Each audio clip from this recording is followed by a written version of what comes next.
kita dengarkan arahan dari Ketua Majelis Syuro Partai Keadilan Sejahtera Habib Dr. Salim Segaf Al-Jufri. Kepadanya kami persilahkan.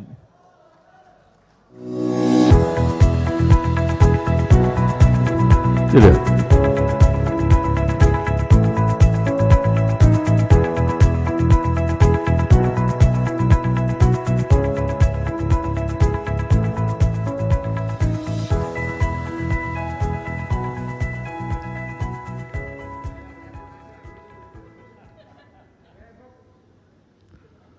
Bismillahirrahmanirrahim. Assalamualaikum warahmatullahi wabarakatuh.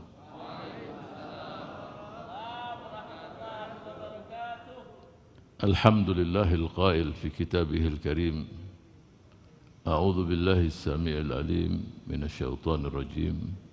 Wa ta'awanu 'alal birri wat taqwa wa la ta'awanu 'alal ismi wal 'udwan.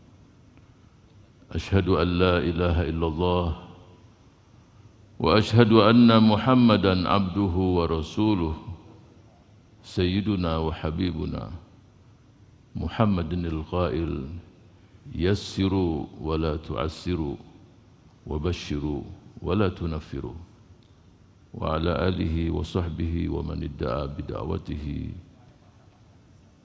إلى يوم الدين أما بعد اللهم لا سهل إلا ما جعلته سهلا وأنت تجعل الحزن إذا شئت سهلا. الحمد لله والشكر لله ولا حول ولا قوة إلا بالله. Kita semua bersyukur kepada Allah Subhanahu wa taala, Zat yang Maha Agung, yang Maha Berkuasa, yang memberikan kita kesempatan pada malam hari ini. Sebahagian kecil kita offline di tempat ini, dan saudara-saudara kita dari seluruh penjuru tanah air insyaallah ikut menyaksikan acara pada malam hari ini. Yang saya hormati Wakil Ketua Majelis Syuro, tanpa saya sebutkan namanya satu persatu, Presiden Partai dan seluruh jajarannya, Sekjen, Ketua MPP, Ketua Dewan Syariah, dan seluruh jajaran Dewan Pimpinan Tingkat Pusat, Ketua Fraksi MPR, Ketua Fraksi DPR, dan seluruh anggota Dewan DPR RI yang hadir pada malam hari ini, dan saudara-saudara kita di seluruh penjuru tanah air, jajaran pimpinan Dewan Pimpinan Tingkat Wilayah, Dewan Pimpinan Tingkat Daerah, dan seluruh kader Partai Keadilan Sejahtera di seluruh tanah air yang saya cintai dan saya banggakan. Takbir.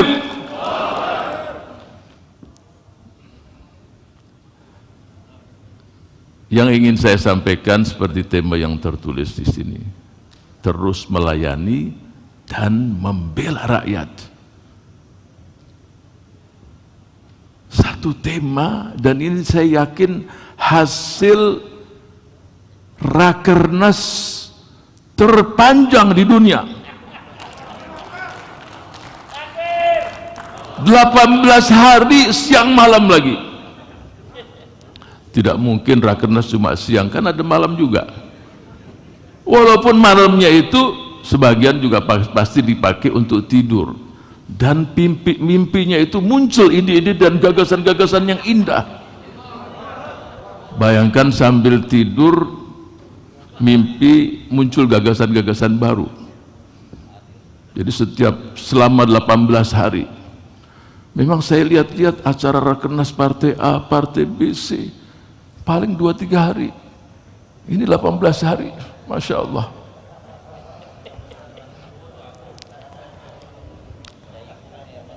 Dan yang kita banggakan adalah endingnya, tujuannya bagaimana terus melayani rakyat,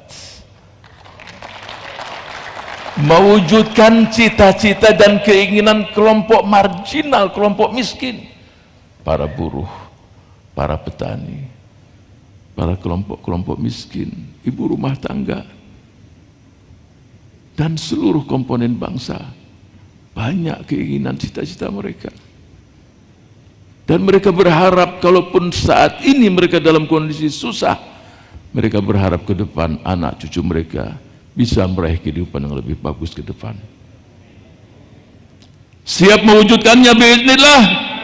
Takbir! Kalau bangsa-bangsa lain mampu mensejahterakan rakyatnya, ya kita harus.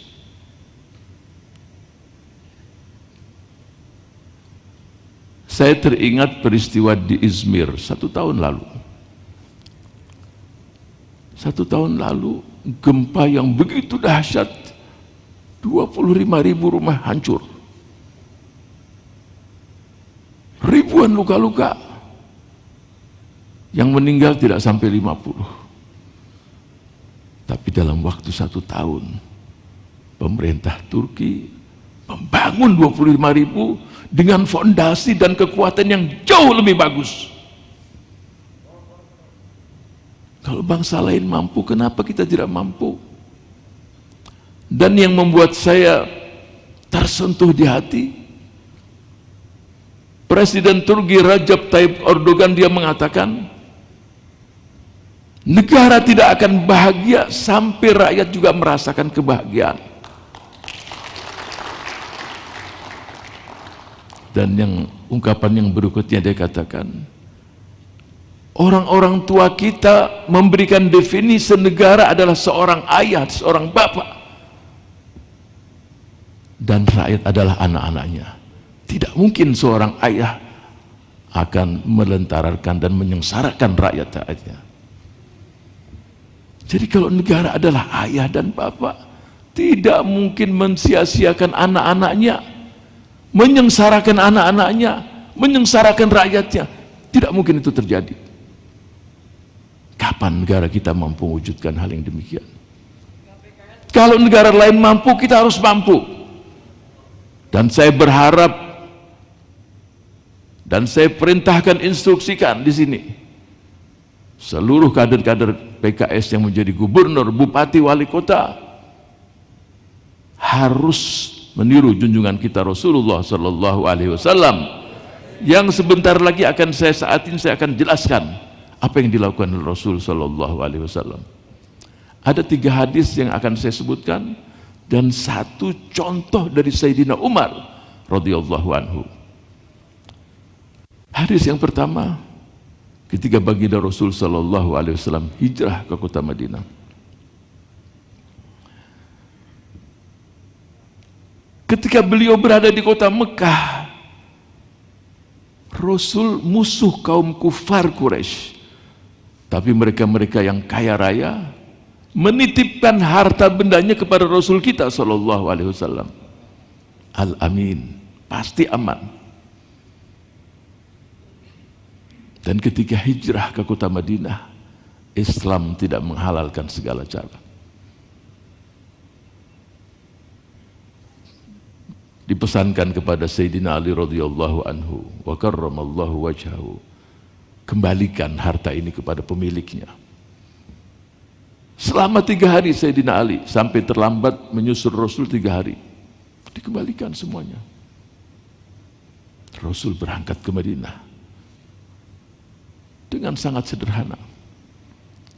Perjalanan 10 hari atau kurang lebihlah 10 hari. Tidak ada dalam ajaran Islam kita ambil harta ini dan kita gunakan untuk melawan musuh-musuh Islam, tidak ada. Kembalikan. Di perjalanan, ya, makanan bekal sudah habis. Mampir di salah satu perkemahan.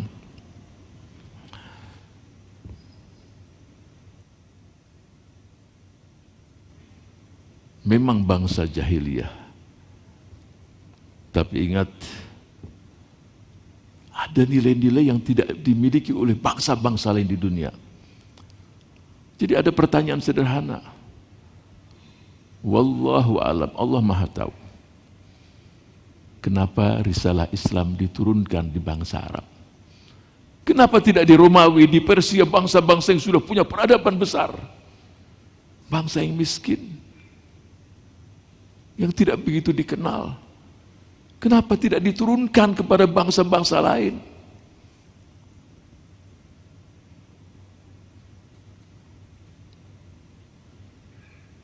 Ketika saya bertanya kepada sebagian ikhwah, saya tanya, ya mereka mengatakan mereka jahiliyah.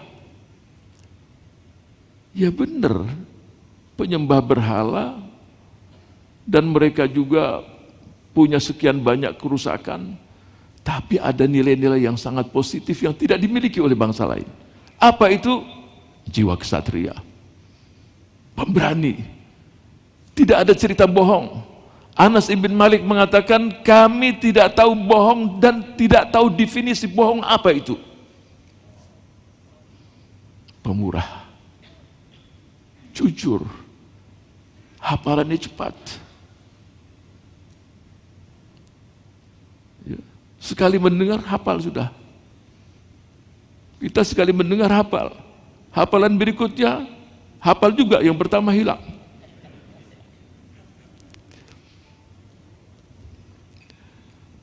Tapi yang penting jangan sampai lupa nama istri. Nah, ini penting. Jangan semakin tua lupa, apalagi menyebutkan nama yang lain. Nah, itu bahaya.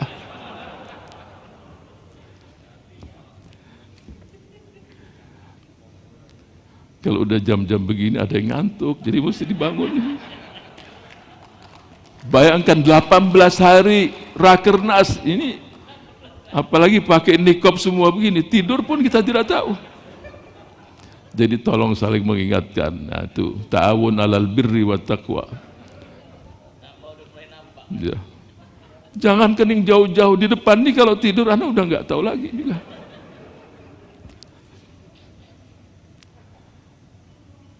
Sampailah baginda Rasul di perkemahan Ummi Ma'bad. Nah, ini kepemurahan. Tapi sebelum saya lanjutkan, mungkin masih antum mau, kenapa diturunkan? Sekali lagi Allah yang Maha tahu. Di samping sifat-sifat yang tadi, bangsa-bangsa lain di dunia itu akhlaknya sudah tidak karuan. Ada yang berbuat kepada ibunya, kepada saudara perempuannya rusak. Kelompok jahiliyah ketika diambil baiat oleh Rasul, para sahabiat, tidak boleh begini, tidak boleh berzina. Hindun mengatakan, ataznil hurratu ya Rasulullah. Apakah ada wanita yang merdeka itu berbuat zina? Coba.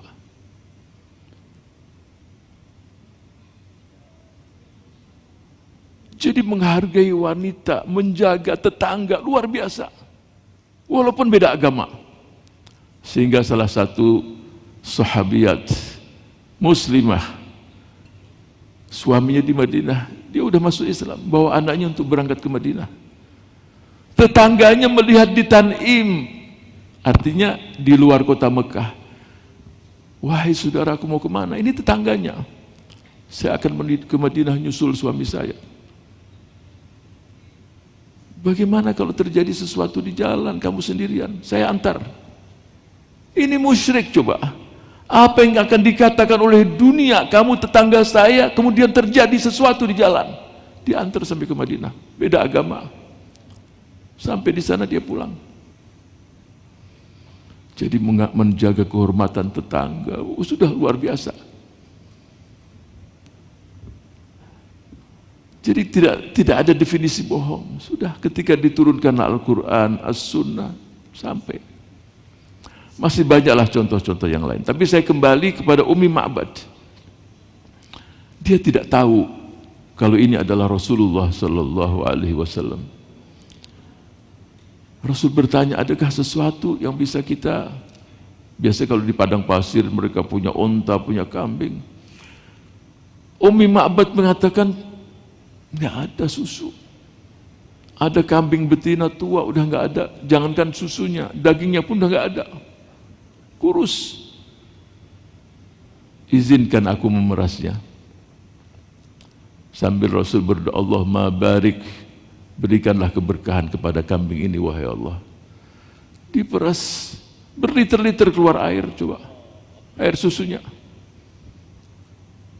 Nah, ini yang akan saya garis bawahi, Setelah berliter-liter itu diberikan kepada rombongan, pemilik kemah semua sudah minum semuanya, barulah Rasul meminum sambil bersabda, saqil qaum akhiruhum, yang memberikan minum pada semua orang terakhir baru minum. Ini harus diberikan, diambil contoh kepada pemimpin-pemimpin bangsa ini. Dan antum semuanya ketika melayani rakyat, memberikan pelayanan pada umat yang terdepan untuk memberikan pelayanan. Tetapi kalau ada sesuatu yang berkaitan dengan duniawi, ya paling berakang. Sebab dunia inilah tempat orang saling bunuh-bunuhan. Nanti berubah di akhirat, ada seorang yang sangat tua, wajahnya jelek, ya, mengejar mereka di padang mahsyar. Mereka pada lari. Yang tua tadi yang sudah tidak karuan mukanya menakutkan, akulah dunia yang kalian saling berebut di dunia, saling bunuh-bunuhan, saling menyakiti. Saya kembali kepada peristiwa tadi, itu contoh saqil qaum akhiruhum. Hadis yang kedua, di pagi hari Rasul bertanya kepada sahabat-sahabatnya. Hadis sahih diriwayatkan oleh Imam Muslim. Siapa di antara kalian yang pagi hari ini puasa sunnah? Rasul tidak menanyakan, sebutkan ayat-ayat maupun hadis-hadis yang berkaitan dengan keutamaan puasa sunnah. Suara diam semua. Sayyidina Abu Bakar Siddiq mengatakan, aku puasa hari ini wahai Rasul. Jadi kalau puasa sunnah pun tidak niat di malam hari boleh, asal masih pagi. Ya. Jangan pagi nggak ada makanan, terus siang nggak ada makanan, sampai sebelum terbenam matahari aku puasa hari ini. Tidak sah itu. Harus pagi. Jadi kalau antum lupa boleh. Siang berusaha cari makanan nggak dapat. Ditimbang-timbang, kalau terus nggak dapat makanan rugi, mendingan anda puasa, nggak sah. Apalagi sudah habis asar, habis zuhur, masih pagi oke.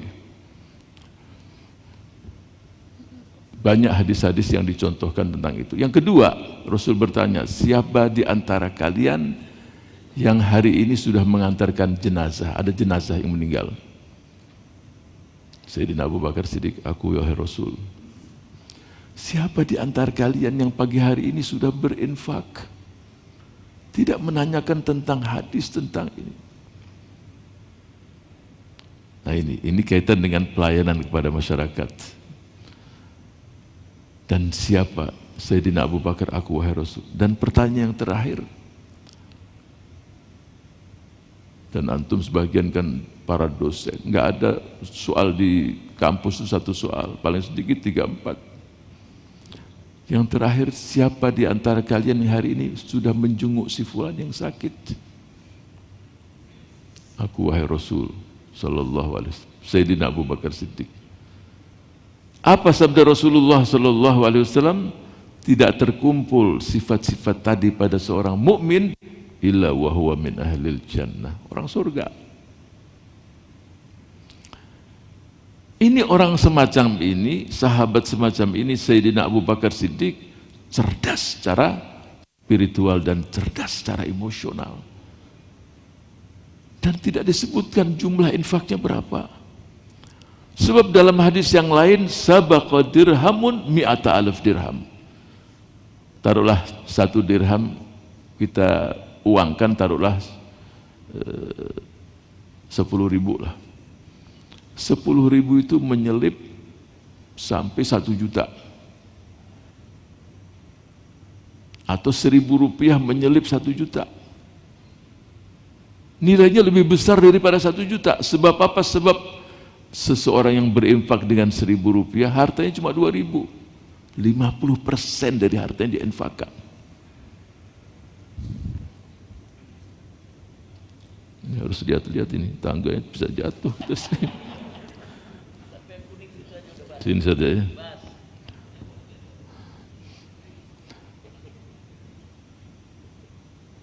Yang ketiga,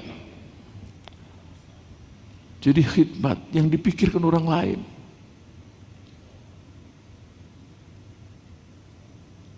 Yang ketiga, hadis yang cukup panjang.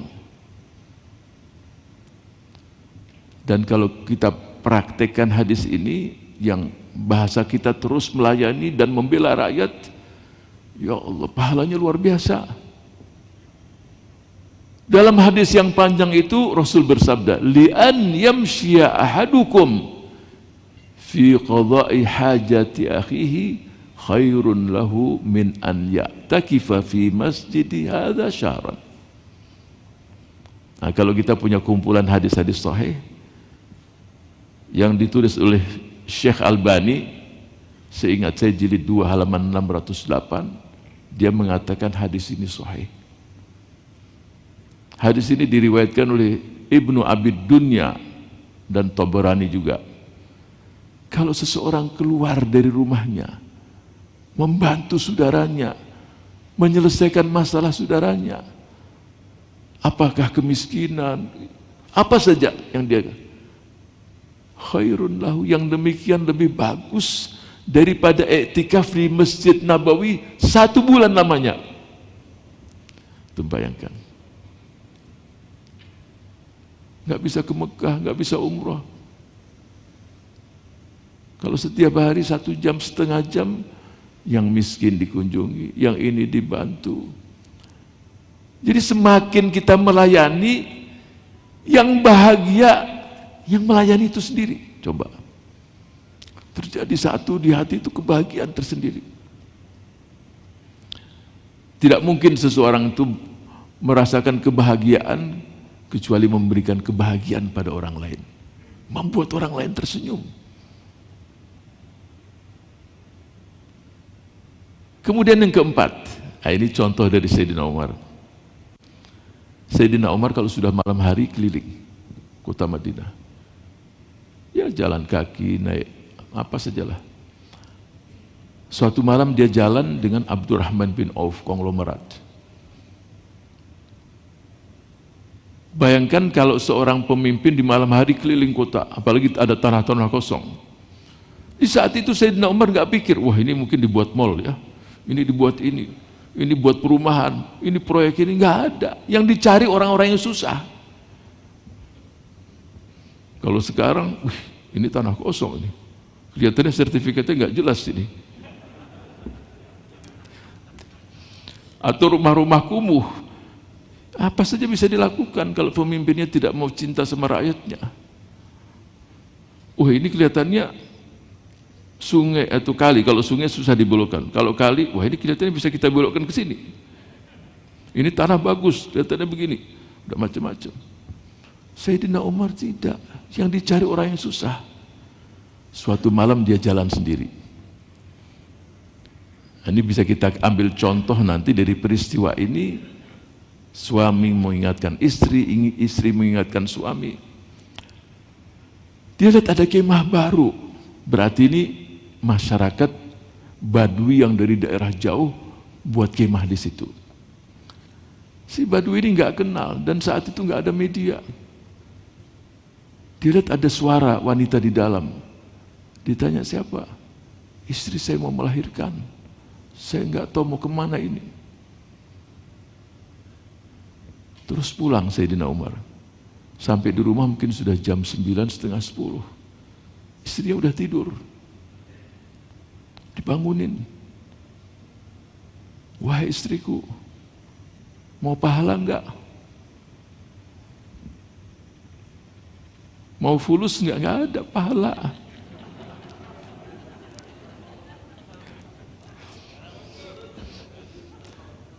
Ketika ditanyakan mau pahala, langsung bangun coba.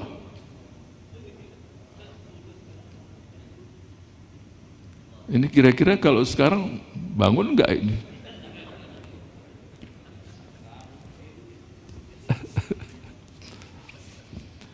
Bangun. Diajak ke kemah. Yang di kemah tidak tahu.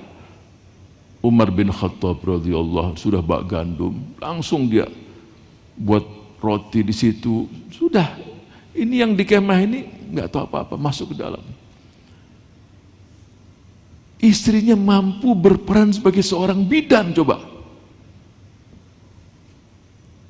Ketika lahir, wahai Amirul Mukminin, anaknya laki-laki. Kaget ini yang Badui satu ini, Amirul Mukminin. Tapi udah dibuatkan rotinya semuanya. Mana orang-orang semacam ini? Antum sebagai gubernur, bupati, wali kota, mungkin tidak usah sampai begitu. Berapa banyak rakyat kita yang tinggal di rumah tidak layak huni, coba.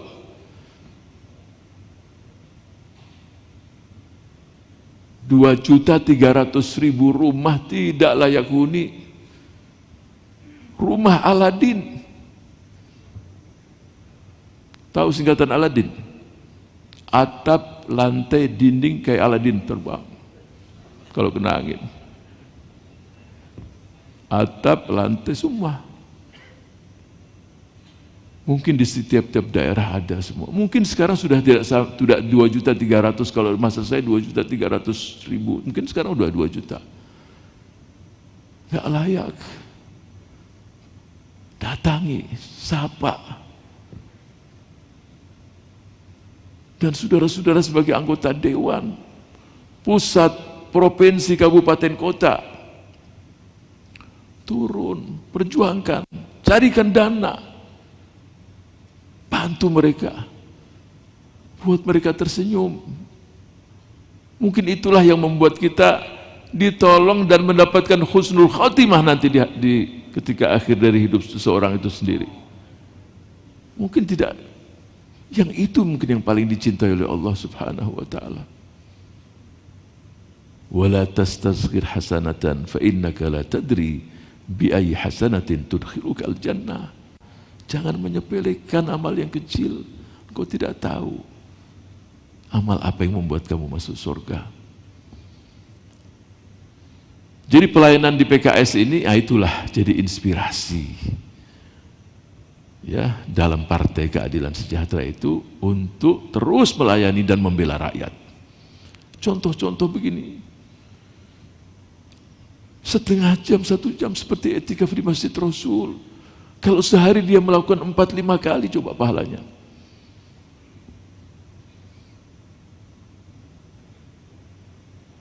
Ada 3 bentuk pelayanan yang kita lakukan dalam PKS. Yang pertama adalah pelayanan dengan hati, bil qalb. Al-khidmah bil qalb. Yang kedua pelayanan dengan akal, dengan pikiran. Dan yang ketiga adalah pelayanan dengan tangan. Pelayanan dengan hati itu artinya sejak awal kita niat. Qul inna salati wa nusuki wa mahyaya wa mamati lillahi rabbil alamin. Innamal a'malu binniyat. Jadi sudah melayani itu penuh dengan keikhlasan. Karena yang memberikan pelayanan ini pun harus tahu yang dia inginkan adalah semua amal diterima oleh Allah Subhanahu wa taala. Kalau niatnya karena riya, karena ini, Ustadz ini kan harus difoto, ini kan masalahnya reses, bukti, silahkan. Itu sebagai pertanggungjawaban publik. Tapi usahakan juga ada amal-amal yang tidak ada yang tahu. Kan Rasul Shallallahu Alaihi Wasallam bersabda dalam hadis yang lain, usahakan setiap kita punya amal yang gak ada tahu kecuali Allah. Sehingga dalam salah satu pertempuran, salah seorang sahabat mukanya ditutup. Sebab di zaman itu kalau perang itu duel 1 lawan 1. Muncul dari kufar, terus diminta, mana muslimin? Muncul seorang pemuda yang mukanya nggak kelihatan. 3 kali tumbang lawannya, sekali dia, 2 kali, sampai 3 kali. Tapi nggak ada yang tahu siapa orang ini. Dia ingin mengamalkan hadis tadi. Dan semua kita bisa. Hening di malam hari, nggak ada yang tahu. Bahkan di zaman Muhammad ibn Wasi, dia mengatakan, di zaman kami, ya, seorang suami tidur satu bantal dengan istrinya, si suami itu bercucuran air mata, istri tidak tahu.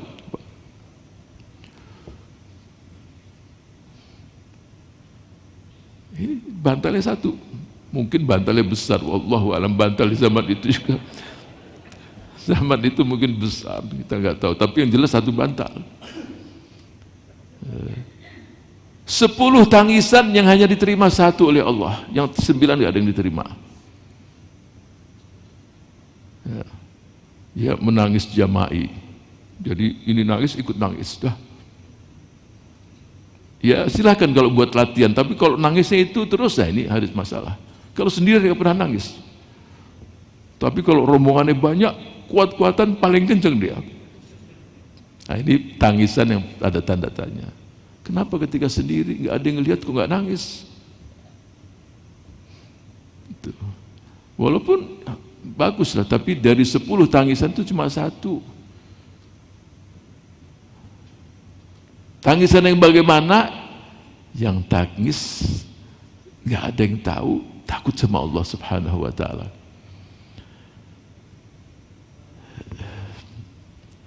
Jadi keikhlasan tadi itulah fondasi dari seluruh pelayanan. Fondasinya di situ. Nah, ini harus. Yang kedua adalah al-khidmah bil akal, pikiran, ide, gagasan.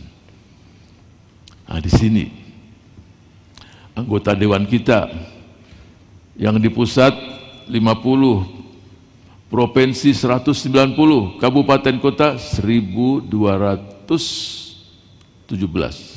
atau 19. Nah, ini harus dengan gagasan, dengan ide, perjuangkan.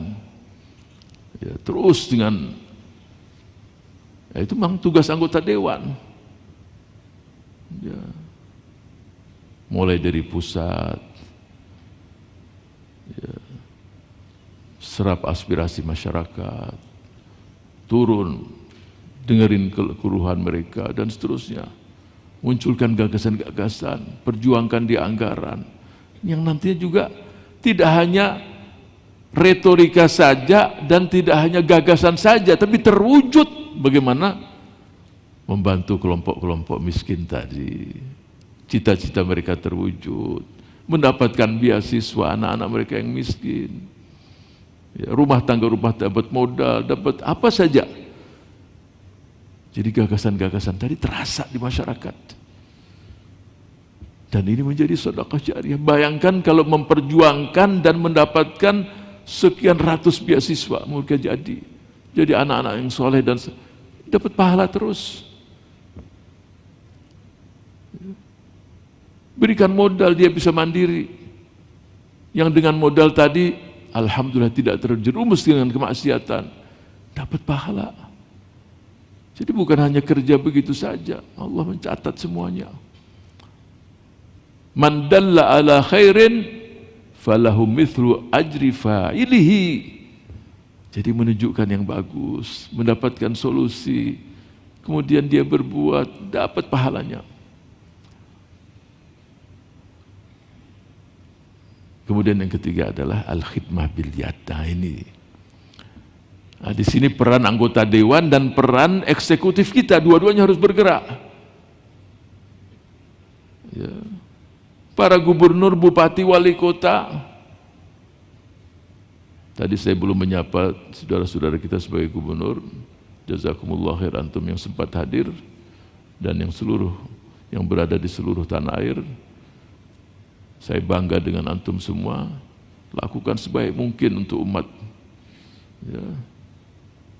Berikanlah maksimal tenaga kita untuk contoh. Ambil contoh dari baginda Rasul, dari sahabat-sahabatnya, dari Sayyidina Umar radhiyallahu anhu. Sekali-kali keliling bermalam di rumah-rumah masyarakat. Saya lihat sebagian eksekutif kita melakukan itu bagus. Jadi dengan tenaga turun ke masyarakat, bantu, ya. Bangun gagasan-gagasan, ide-ide yang masyarakat saling tolong-menolong. Kalau gubernur, bupati, wali kota udah punya anggaran, turunkan, kawal supaya sampai ke masyarakat itu semua. Itu. Jadi kalau 3 hal tadi, yang namanya al-khidmah bil qalb, al-khidmah bil lisan, dan al-khidmah bil yad, masalah bencana, Masya Allah, PKS terdepan, itu pertahankan. Apalagi kalau di setiap kabupaten kota yang jumlahnya di atas 50, 500 sekian, kita punya tim satgas atau gerak cepat yang langsung ketika terjadi bencana, kita ada di situ. Tapi Ustadz waktu milih lupa sama kita. Waktu bencana ingat. Ada juga yang mengeluh gitu. Terus maunya antum bencana terus. Kalaupun tidak ingat, jangan saat bencana, tapi deketi, silaturahim. Yang penting niat tadi. Jadi menurut saya adalah kita tidak perlu cari atau menunggu kecintaan umat kepada kita. Yang kita cari adalah kecintaan Allah Subhanahu wa ta'ala. Kalau Allah sudah cinta, nanti umat pun akan cinta. Jadi dalam bergerak itu nggak usah pedulikan orang mau benci, mau senang, mau memuji, itu nggak perlu dilihat. Itulah sikap baginda Rasul sallallahu alaihi wasallam. In lam yakun bika alayya ghadabun fala ubali. Asalkan engkau tidak murka padaku ya Allah. Asal engkau tidak benci kepadaku ya Allah, aku tidak peduli semuanya. Nah, itu. Jadi dilempari batu, ditaruh kotoran, nggak peduli manusia begitu. Yang dia cari adalah asal Allah tidak murka, Allah tidak benci. Mendapatkannya itu, ya semua kita punya peluang. Tinggal sejauh mana kecintaan kita kepada Allah Subhanahu wa ta'ala. Ya. Orang kalau mencintai sesuatu pasti akan menyebut namanya terlalu. Sejauh mana kita menyebut nama Allah. Ya. Dan istri kita, suami kita harus tahu yang paling aku cinta adalah Allah dan Rasulnya. Melebihi kamu wahai istriku, melebihi kamu wahai suamiku. Ya. Cinta yang semua juga akan diuntungkan kalau kecintaan itu muncul. Kalau Allah sudah mencintai hambanya, dia katakan pada malaikatnya, wahai malaikatku, beritahu ya kepada seluruh bumi, penduduk bumi, bahwa aku mencintai sepulan. Dan nanti Allah jadikan mereka-mereka itu mencintai orang tersebut. Hati di tangan Allah. Ya, intan surullah yansurkum, seperti yang saya sering katakan. Kalau engkau menangkan Allah, pasti Allah akan memenangkan kamu. Menangkan Allah dalam mahabbah kepada Allah, menangkan Allah dalam ukhuwah, menangkan Allah dalam tadi pelayanan kepada rakyat tadi, lillahi ta'ala. Kalau itu semua kita lakukan, ya kita akan mendapatkan kemenangan dari Allah Subhanahu wa ta'ala. Terus melayani dan membela rakyat. Kalau itu kita lakukan terus, dan endingnya juga kitalah yang terus akan bersama-sama dengan seluruh komponen bangsa membangun negeri ini, mencintai negeri ini dan mencintai seluruh isinya. Ketika kita terus melayani, kita tidak pilih-pilih.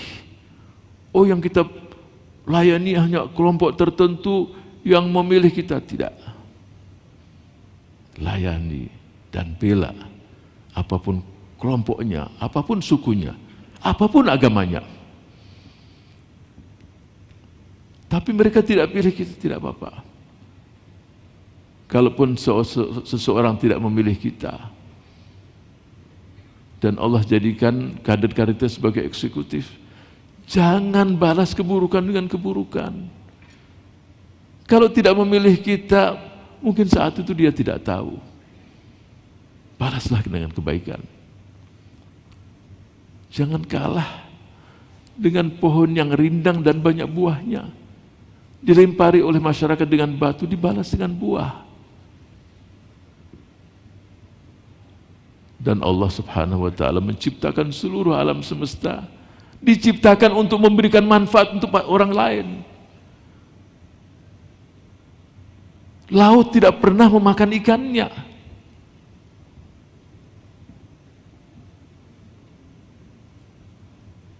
Kambing betina yang mengeluarkan susu tidak memakan susunya, meminum susunya.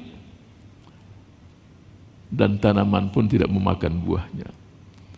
Makhluk-makhluk yang tidak berakal memberikan pelayanan pada yang lain, berkhidmat kepada yang lain. Kenapa kita tidak melakukannya? Lakukan terus. Terus lakukan pelayanan dan terus membantu dan membela rakyat. Siap mewujudkannya? Takbir.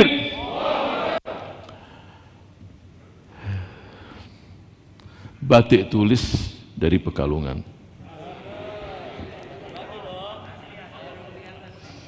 Bisa beli di pasar Impres. Terus melayani bukan slogan.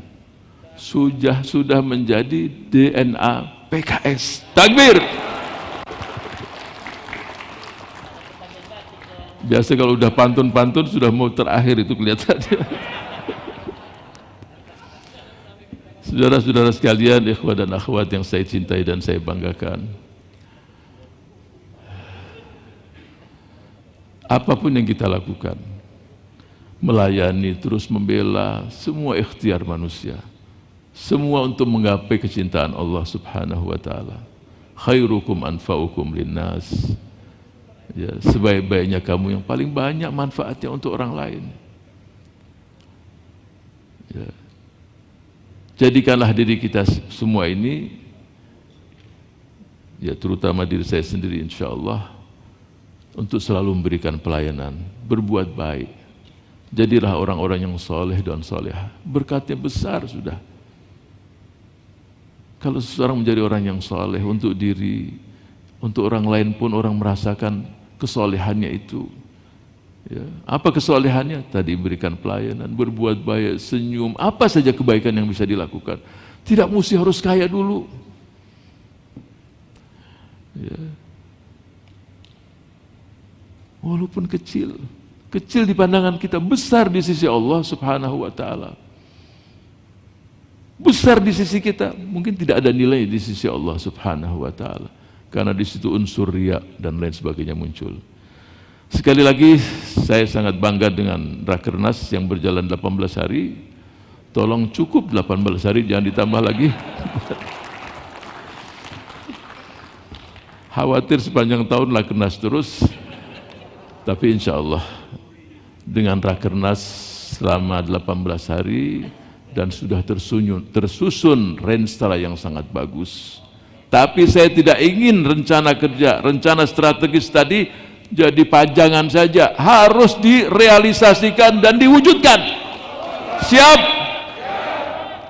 Buktikan itu semua dan saya yakin insya Allah kemenangan bisa kita raih. Kemenangan yang penuh dengan berkah, penuh dengan martabat dan penuh dengan taufik dan hidayah dari Allah Subhanahu wa ta'ala.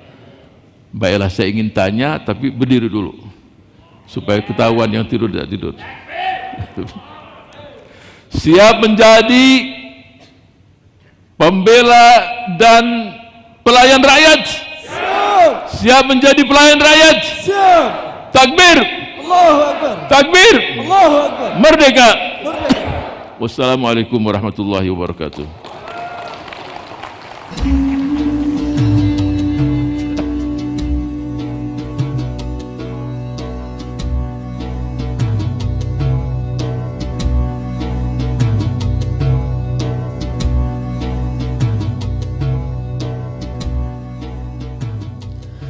Jazakumullah khairan katsiran atas arahan Habib Dr. Salim Segaf Al-Jufri.